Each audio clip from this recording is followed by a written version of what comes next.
Muito bem, estamos de volta aqui. Gente, tá maravilhoso, né? Eu tô aprendendo bastante. Tenho certeza que você que está nos acompanhando aqui pelo YouTube, além de aprender, está curiosíssimo em ter o seu exemplar aqui do livro Neuroarquitetura Projetando Ambientes para os Desafios Contemporâneos, lançamento do GAP, Grupo de Estudos e Pesquisas em Neurociências e Arquitetura. Então faz o seguinte, aqui na descrição do vídeo tem o link lá para os nossos amigos da Rio Books, tá? Rio Books, e você pode solicitar o seu exemplar. Acompanhe também, porque a gente vai ter uma promoção muito bacana da Rio Books, a gente vai deixar aqui na descrição também nas nossas plataformas da Rádio Arquitetura. Estou aqui de volta para mais uma participação da minha querida amiga Sandra Marlise Sescon, arquiteta e urbanista, que além de organizar todo junto, né, com toda a equipe, com todos os escritores, esse livro maravilhoso, também responde por um artigo aqui dentro do livro. Sandra, bem-vinda novamente. Vamos falar sobre soluções para a saúde, passado, presente e futuro do Feng Shui. Vamos lá, esse é um tema muito interessante, né? Que trouxe um desafio muito grande e eu para falar sobre esse assunto, né? Juntando esses dois temas tão diferentes, eu convidei duas autoras junto comigo para me ajudar a embasar tudo isso. A arquiteta Débora Yashinsky, que também já estuda muito esse assunto. Eu trago o Feng Shui junto com a neuroarquitetura já há muito tempo, né? Eu vou estudando, trazendo junto. E eu convidei também a portuguesa Wanda Boavida, que fala muito sobre esse olhar, os ambientes também, do Feng Shui, sobre os espaços, e elas me ajudaram muito, e junto nós construímos esse capítulo desafiador. Muito bom, mas me conta, Sandra, uma dúvida, no teu capítulo, tu propõe um diálogo entre o Feng Shui e a neuroarquitetura, mas de que forma esses dois campos acabam se complementando? Pois é, Alexandre. Então, são os assuntos que, a meu ver, eles se encontram num ponto bem interessante, né? Ambos os temas, eles reconhecem que o espaço, que o ambiente tem um impacto direto sobre quem usa esse lugar, quem habita, um impacto não só nesse nível funcional, mas emocional, mental, energético.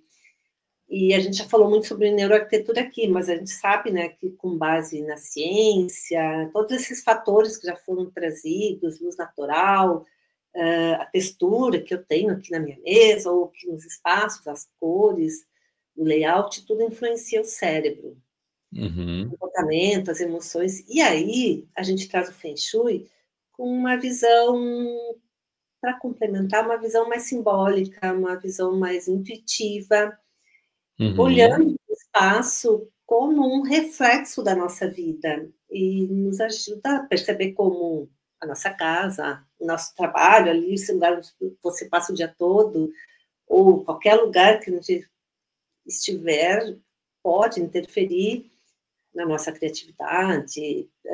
No Feng Shui a gente fala nas áreas da vida, no relacionamento.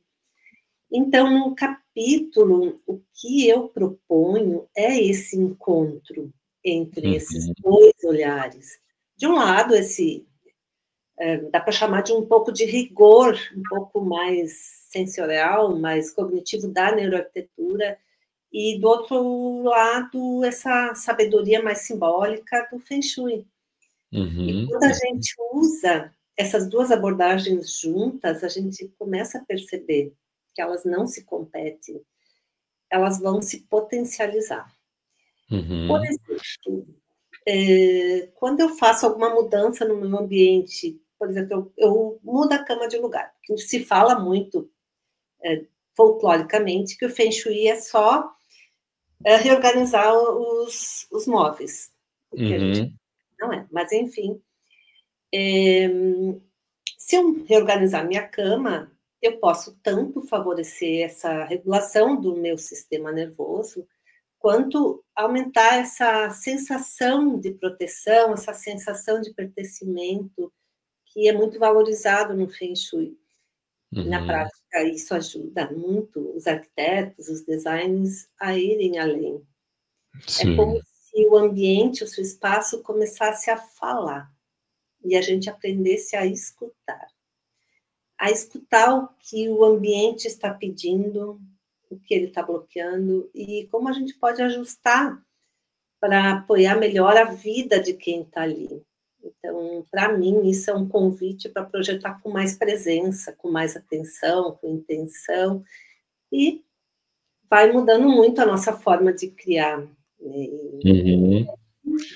Mas, Sandra, tu traz um ponto, e aí me surge uma pergunta para te fazer, que ainda de uma certa forma o Feng Shui é visto com algum ceticismo, tá? Porque a gente sabe que surgiu, principalmente aqui historicamente no Brasil, como toda novidade, houve aquele boom, e as pessoas, mas depois ele entrou numa certa zona de ceticismo das pessoas, não sei quanto tá isso hoje em dia, mas enfim, vai nesse caminho a minha pergunta, né? As pessoas ainda veem o Feng Shui com esse ceticismo, e de que forma os profissionais podem apresentar essa prática de uma forma mais embasada e também mais atual?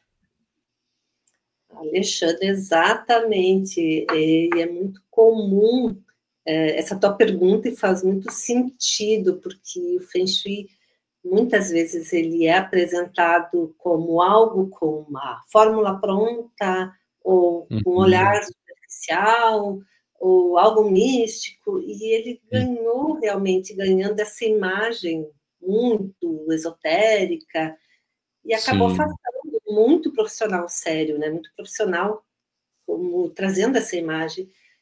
Mas quando a gente se aprofunda de verdade no Feng Shui, que é o que eu faço há muitos anos, a gente percebe que ele é, na essência, muito mais do que o que se viu até hoje, né? Ele é uma leitura muito sensível e simbólica do espaço. E ele é um conhecimento baseado na observação da natureza, como foi falado muito no design biofílico. Ele se baseia nesse olhar da natureza, dos fluxos, dos ciclos, né, dessa influência. E apresentar o Feng Shui de uma forma atual é justamente isso. Esse é um dos objetivos de trazer esse capítulo do livro, é tirar esse peso das regras e mostrar que ele conversa com muitos saberes contemporâneos, como neurociência, como percepção sensorial. Quando o Feng Shui fala de energia fluindo bem, a gente pode traduzir isso como ter uma boa circulação, como ter uma organização visual coerente, como uma atmosfera do ambiente que favoreça o acolhimento. E é tudo isso que a arquitetura contemporânea também busca, só que usando alguma linguagem diferente. E, na minha prática, o que mais funciona é trazer o Feng Shui como essa ferramenta que eu falei, de escuta. Deixa eu aproveitar para a gente fechar com chave de ouro. Qual é o maior desafio hoje e a maior oportunidade ao trazer o Feng Shui para o centro do debate sobre saúde e até mesmo, né, Sandra, a questão de uma arquitetura mais de futuro, assim, o que tu enxerga nesse momento como sendo, assim, o principal desafio e também a maior oportunidade? Então, Alexandre, para escrever esse capítulo, eu me reuni muitas vezes, nós nos reunimos, nós coautoras, e a gente trouxe muitos olhares, a gente trouxe muitas perspectivas, inclusive uma das nossas autoras é portuguesa, então ela trouxe esse olhar, a gente trouxe do nosso local, Brasil, e ela trouxe de fora, e uma das maiores, do que a gente mais percebeu é que o maior desafio ainda é aquilo que a gente estava falando, é cultural, é romper esse preconceito ou essa visão que reduz, essa visão reducionista que ainda trata o Feng Shui com esse olhar como algo, às vezes, até ultrapassado, engessado, que faz os arquitetos não olharem para eles, né, e não perceberem que os espaços trazem essa mensagem. E a maior oportunidade que eu vejo isso, ela é muito grande. Porque quando a gente se abre para esse campo, para essa mudança de perspectiva, quando a gente começa a olhar para o espaço como uma extensão da nossa vida, como uma extensão do corpo, o Feng Shui passa a ser uma ferramenta muito preciosa para criar ambientes humanos, regenerativos, e que conecta com a saúde integral.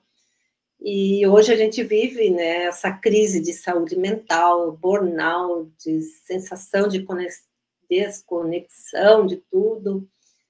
E o Feng Shui nos ajuda a trazer essa reconexão, nos ensina a ver o espaço como um grande aliado, não só como um abrigo que nos traz como um espelho, que nos faz lembrar quem somos e o que nós queremos sustentar. E projetar com Feng Shui, para os meus colegas, é projetar com intenção, com presença.